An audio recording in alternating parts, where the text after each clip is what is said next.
I'm James Rowson, and in the fourth chapter we'll be discussing most hitters' favorite part of the day, other than the game, batting practice.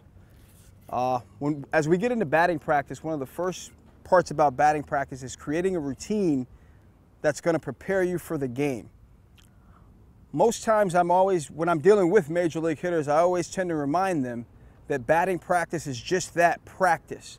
Understand that the results of batting practice are to prepare me for the game, but they shouldn't get in the way of the game mentally if I don't take a great batting practice. Very important to understand that during batting practice, we're practicing, we're trying to stay loose, we're trying to put ourselves in a good position, we're trying to create some confidence for the game that night.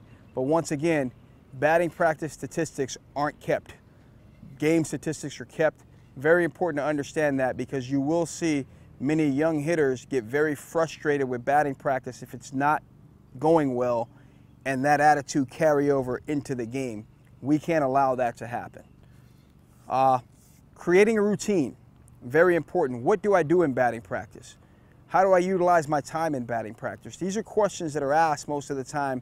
What's the purpose of batting practice? Again, it's to allow me to start to get a feel for what I want to do in the game. I may use some of those batting practice swings to execute situations. Normally there's a round where you'll do a hit and run, you'll move a runner, you'll work on a runner on third, you just put yourself and you get your body and your mindset ready to execute situations in batting practice. I also use batting practice to the early rounds to put myself in a nice relaxed position and to get my focus easily on understanding of what we talked about in the T-work chapter, which is simply putting the barrel of the bat on the baseball. Most important part of what I'm working on in batting practice. A couple of keys to batting practice before we get into the actual routine. One key would be, one thing we shouldn't do in batting practice is get over mechanical. Sometimes you see hitters are working on keeping your elbow in a position, getting your foot down on time. You're working on your hands getting to the ball this way. And ultimately, you ask that guy what he's working on, and he'll give you 4 or 5 things, and none of them are hitting the baseball hard. And the ultimate goal in batting practice should be getting the barrel on the ball and hitting the ball hard.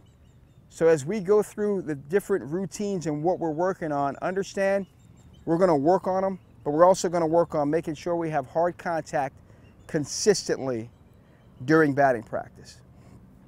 A couple of keys I like to see hitters do in batting practice. Again, make sure you're standing in the batter's box where you're going to stand in that box during the game. You want to start to try to form some consistency. You don't want to be in the back of the box in batting practice and be in the middle of the box during the game. You're trying to find that timing. You're trying to find that feel for being in the box and what you want to do. Staying relaxed is a huge part of batting practice.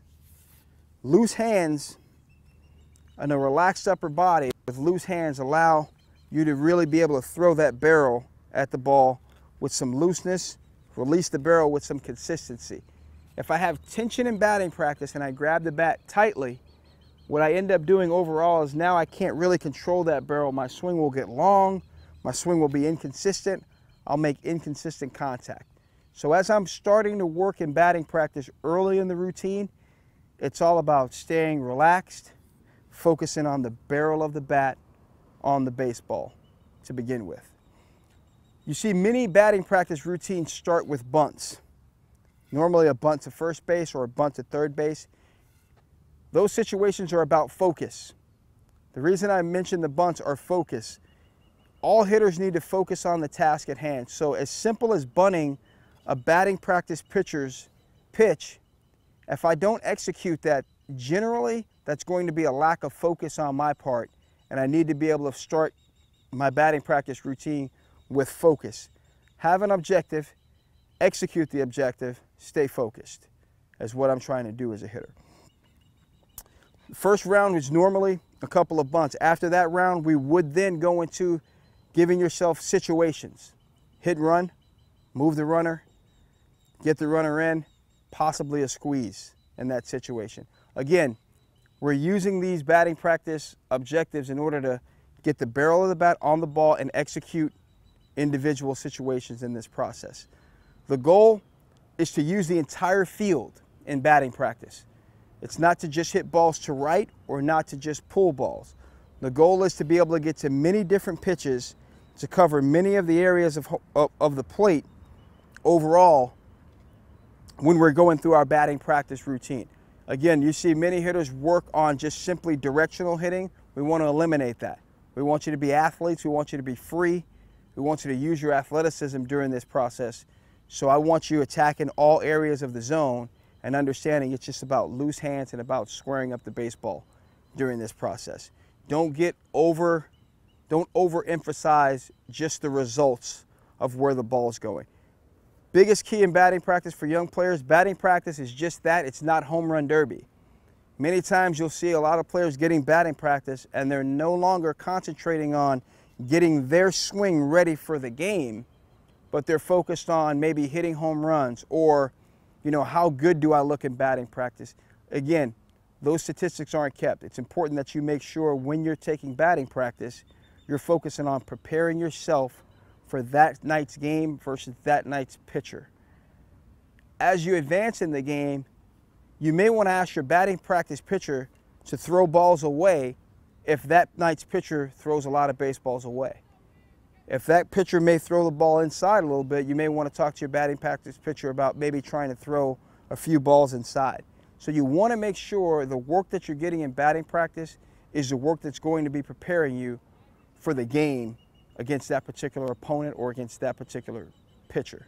When a professional hitter takes batting practice, he does so with confidence and focus and understanding the task he has at hand. Very important that we do those things when we're taking batting practice. We take batting practice with confidence. Again, we take batting practice with focus, and we understand the task at hand during batting practice. So execution in batting practice is very important. Obviously, the speed won't be the same as the speed in the game, but it can start mentally training me to put myself in a position and start to gain the confidence that I can execute properly throughout batting practice throughout this time.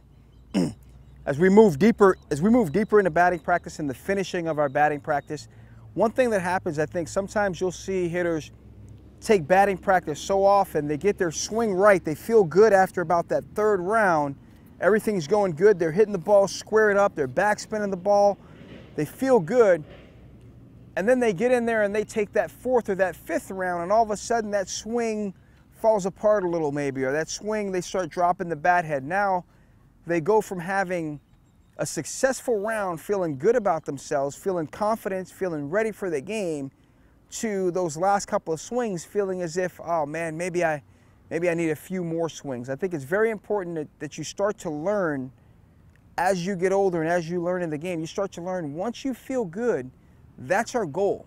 We want to get out on a positive note. We want to end that round on a positive note so that we can take that positive feeling in the game with us. At times, that's going to mean maybe cutting batting practice a little short to take that confident feeling into the game. What's important is to prepare for the game, and I'll continue to say batting practice is just practice. We're trying the right things, but ultimately we're trying to prepare for the game, and we must remember that as coaches and as players. Very important that we understand that, because we don't want to overwork in batting practice and take away from my ability to perform in that game that day. Again, batting practice, key part of the day, understand how to take it the right way. Understand that there's a mindset when we're taking batting practice. Square it up, hit it hard, stay focused.